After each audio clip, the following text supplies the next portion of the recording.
দুর্দান্ত স্বাদের ডিম পরোটা এভাবে বানালে পরোটা যেমন ফুলবে তেমন ভেতরে অনেক লেয়ারও হবে আর খেতে তো অসাধারণ লাগবে। আর এর সাথে কোনো তরকারিরও প্রয়োজন হবে না, ব্রেকফাস্ট বা ডিনারে একদম কম সময়ে তৈরি করতে পারবেন। ডিম পরোটা বানানোর জন্য প্রথমেই ময়দাটা মেখে নেব। তার জন্য একটা বোলের মধ্যে নিয়ে নিলাম হাফ কাপ আটা, হাফ কাপ ময়দা।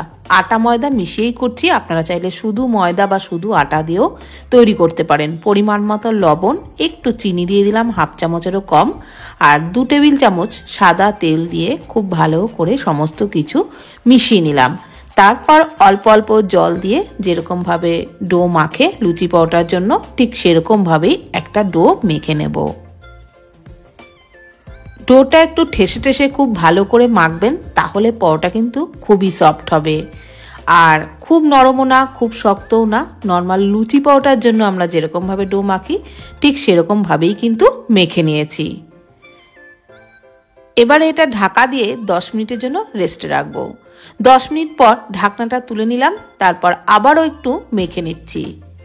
আবারও খুব বেশিক্ষণ ধরে মাখার দরকার নেই, ওই একবার দুবার একটু ডলে নিলাম, তারপর এর থেকে লেচি কেটে নিচ্ছি। পরোটার মতো সাইজের করেই লেচিগুলো কেটে নিচ্ছি, লুচির থেকে একটু বড় সাইজের করেই কিন্তু কেটেছি। এবারে শুকনো ময়দা দিয়েই বেলে নিচ্ছি। প্রথমে একটা বড় রুটি বেলে নেব, আর রুটিটা নর্মাল রুটির মতনই বেলবো, খুব পাতলাও বেলবো না আবার খুব মোটাও বেলিনি। এইবার বেলা হয়ে গেলে ছুরি দিয়ে মাঝখান থেকে 2 ভাগে চিড়ে নিলাম, মানে এ পাশেও 2 ভাগে চিড়ে নিলাম, ওই পাশেও কিন্তু একই রকমভাবে 2 ভাগে চিড়ে নিয়েছি। আর চারিদিকে পরোটার চারিদিকে একটু তেল ব্রাশ করে দিলাম, শুকনো ময়দা উপরে ছড়িয়ে দিলাম, তারপরে এইভাবে ফোল্ডটা করে নিলাম। আর এইভাবে ফোল্ডটা করে নিয়ে আবারও উল্টো পাশে ভাঁজ করে নিলাম, অপর পাশেও ঠিক একই রকমভাবে তেল ব্রাশ করে নিচ্ছি। পুরোটা পরোটার উপরেই এইভাবে তেল ব্রাশ করে নিয়ে একটু শুকনো ময়দা ছড়িয়ে দেবো, আর তারপরে ভাঁজগুলো ঠিক এইভাবে করে নেব।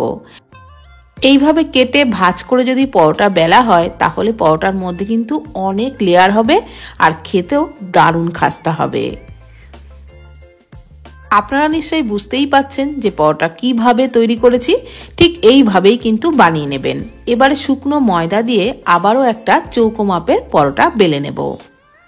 আর খুব পাতলা করে কিন্তু বেলবো না, নর্মাল পরোটা যেরকমভাবে বেলে ঠিক সেরকমভাবেই বেলে নিয়েছি। আর একইভাবে সব পরোটাগুলোকেই বেলে নিয়েছি। এবারে একটা ছোট থালার মধ্যে 2টো ডিম ফাটিয়ে নিচ্ছি।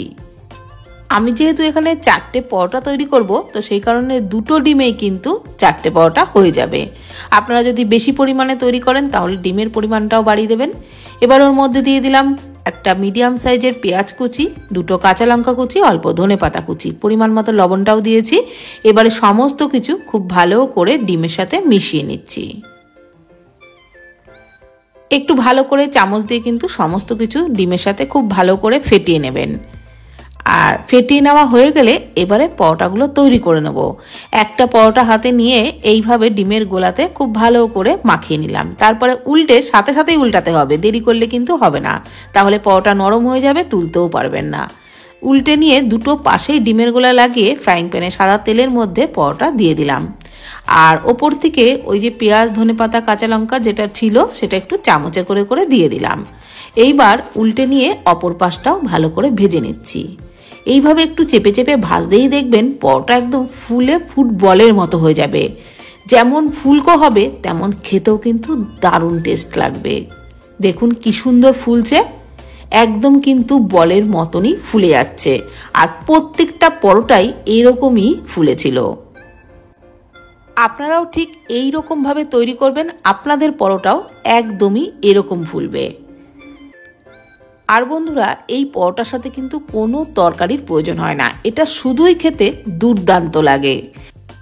একই রকমভাবে আমি আরও একটা পরোটা ভেজে দেখাচ্ছি। আবারও ডিমের গোলার মধ্যে পরোটাটা ডুবিয়ে নিলাম, তারপর ফ্রাইং প্যানে অল্প তেলেই কিন্তু এই পরোটাগুলো ভেজে নেওয়া হয়ে যায়, খুব বেশি তেলেরও প্রয়োজন হয় না। একটা পরোটা ওই ডিমের গোলায় ডুবিয়ে ফ্রাইং প্যানে দিয়ে উল্টে পাল্টে একই রকমভাবে লালচে করে ভেজে নিচ্ছি। একটু লালচে করে ভাজলে খেতে কিন্তু দুর্দান্ত লাগবে। দেখুন এটাও কত সুন্দর ফুলে উঠছে। তো প্রত্যেকটা পরোটাই এত সুন্দরই ফুলেছিল আর খেতে তো অসাধারণ হয়েছিল। একবার বাড়িতে অবশ্যই ট্রাই করুন। আর বানানো তো একেবারে সহজ, যে কেউ একবার দেখলেই বানাতে পারবেন, আর খেতে তো দুর্দান্ত লাগবে। তো ভিডিওটি ভালো লাগলে প্লিজ কমেন্টের মাধ্যমে জানাবেন। আজকের মতো এই পর্যন্ত। ভালো থাকবেন, সুস্থ থাকবেন, ধন্যবাদ।